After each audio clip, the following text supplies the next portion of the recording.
ஆசிரியர்கள் அனைவருக்கும் வணக்கம். ஆசிரியர் பணி நியமனம் சம்பந்தமான ஒரு மிக மிக முக்கியமான அரசாணை ஒன்று தமிழக அரசு வெளியிட்டிருக்கு. அது என்னங்கிறது முழுசா அந்த வீடியோவில் பார்க்கலாம் வாங்க.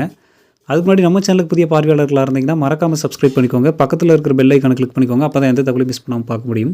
சரி வாங்க வீடியோக்குள்ளே போகலாம். அது என்ன நியூஸ் வெளியே இருக்குது அப்படின்னு பார்த்தீங்கன்னா, இது வந்து சன் நியூஸில் செய்தி வெளியே இருக்குது. மேலே பார்த்தீங்கன்னா ஒரே நாளில் மேலும் 511 பேருக்கு கொரோனான்றது கொடுத்துருக்காங்க. அதுக்கு கீழே பாருங்கள் நம்ம டீச்சர் சம்மந்தமான நியூஸ் வந்து வெளியே இருக்குது.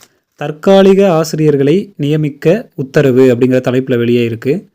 பிஎட் தேர்ச்சியுடன் ஆசிரியர் தகுதி தேர்விலும் தேர்ச்சி பெற்றவர்களுக்கு முன்னுரிமை வழங்கவும் ஆணை வந்து பிறப்பிக்கப்பட்டு இருக்கிறது.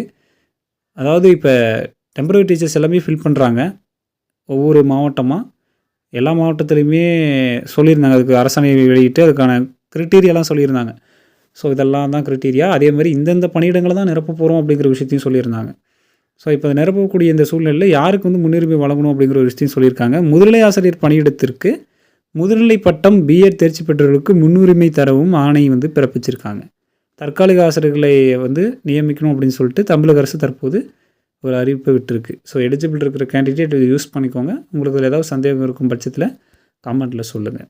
மேலும் இது மாதிரியான உடனடி தகவல்களும் அப்டேட்டுகளுக்கும் நம்ம சேனலை சப்ஸ்கிரைப் பண்ணி பக்கத்தில் இருக்கிற பெல் ஐக்கானை கிளிக் பண்ணிக்கோங்க. அப்போ தான் எந்த தகவலையும் மிஸ் பண்ணாமல் பார்க்க முடியும். நன்றி.